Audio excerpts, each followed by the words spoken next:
je vous retrouve pour cette nouvelle vidéo en fin d'année pour faire un bilan du Festif 500 mais aussi de l'année en général.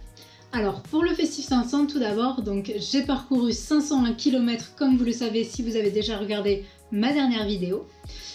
Ça m'a pris au total 19h02 pour parcourir ces 501 km. J'ai fait 2400 mètres de dénivelé positif sur ces 6 jours lors de ce challenge. J'ai aussi obtenu 5 Queen of the Mountain, donc c'est les récompenses qu'on a sur Strava lorsqu'on est la femme la plus rapide sur un segment. Et lors de ces 500 km sur le vélo, j'ai dépensé près de 10 000 calories. Zéro chute, zéro crevaison, donc plutôt positif. J'ai mangé pas mal de barres et de gel, dont des barres périmées depuis 2 ans. Donc si vous avez des barres périmées, ça marche, d'accord? Ne les jetez pas, vraiment, c'est encore consommable un bon moment après. Si vous aussi, vous avez réussi ce challenge, déjà bravo. Et n'oubliez pas d'aller sur le site de Rapha pour réclamer votre badge. Donc ils envoient ça fin janvier. Donc voilà, il suffit de remplir un formulaire comme ceci et c'est bon. Vous aurez votre badge d'ici quelques semaines. En ce qui concerne les statistiques de classement, alors j'ai été voir sur Strava juste après avoir fini le challenge. Donc au total, il y avait 82 000 inscrits. Il y a certainement plus de personnes qui l'ont fait dans le monde, mais certaines personnes n'ont pas Strava. Et donc sur ces 82 000 inscrits, j'étais la 2663e à finir le challenge. Et parmi les 5500 femmes dans le monde qui l'ont tenté, j'étais la 178e à le finir.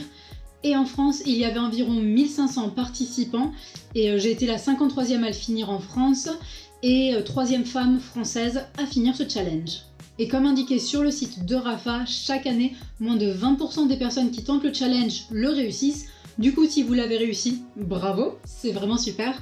Et si vous l'avez tenté mais que malheureusement vous n'avez pas réussi à parcourir les 500 km dans le temps imparti, bah dites-vous que c'est déjà vraiment super de l'avoir testé. Ça montre que vous avez beaucoup de courage pour vouloir rouler autant à cette période. Donc voilà, ce n'est que partie remise, peut-être l'an prochain. En tout cas, c'est déjà vraiment bien d'avoir essayé. Personnellement, j'ai adoré faire de nouveau ce challenge, donc c'est la 2e fois que je le tentais et que je le réussissais. Un grand merci à toutes les personnes qui m'ont accompagné lors des sorties, c'était vraiment plus sympa de le faire en groupe plutôt que toute seule. Donc il y a 2 ans, j'avais fait essentiellement toute seule, donc là c'était vraiment sympa de pouvoir rouler avec d'autres personnes.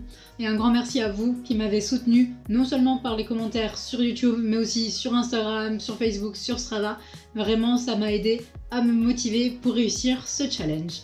Et en ce qui concerne le bilan de l'année à vélo, en 2017, j'ai parcouru 5687 km. Donc ça fait quasiment 10% en fait sur la dernière semaine avec le Festif 500. J'ai passé presque 400 heures sur le vélo pour un total de 55 000 mètres de dénivelé positif, pas trop mal.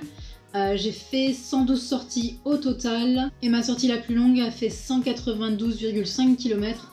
C'était lorsque j'ai fait une étape du Tour de France un jour avant les pros, Blagnac-Rodez. Je vous invite à regarder la vidéo si ça vous intéresse de voir comment ça s'est passé. Et au cours de tous ces kilomètres, j'ai grimpé 4 cols mythiques. Fin juin, j'ai grimpé l'Alpe d'Huez. Le lendemain, j'ai fait le col du Télégraphe, suivi du col du Galibier, donc dans la foulée. C'était très dur. Un mois après environ, j'ai grimpé le Ventoux pour la 2e fois de ma vie. Et au total, j'ai obtenu 44 Queen of the Mountain sur Strava, si ça vous intéresse de le savoir. Voilà donc pour le bilan du Festif 500 et de l'année. Ce que je peux souhaiter, c'est que pour 2018, je fasse autant, voire même plus de kilomètres et que tout se passe aussi bien.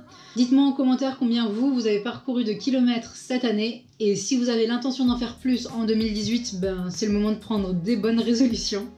En tout cas, moi je sais que pour 2018, tout ce que je peux souhaiter, c'est de continuer à rouler, profiter de la route, des paysages et pourquoi pas me mettre au VTT pour 2018. Voilà. J'espère que la vidéo vous a plu et je vous retrouve très bientôt. Ciao!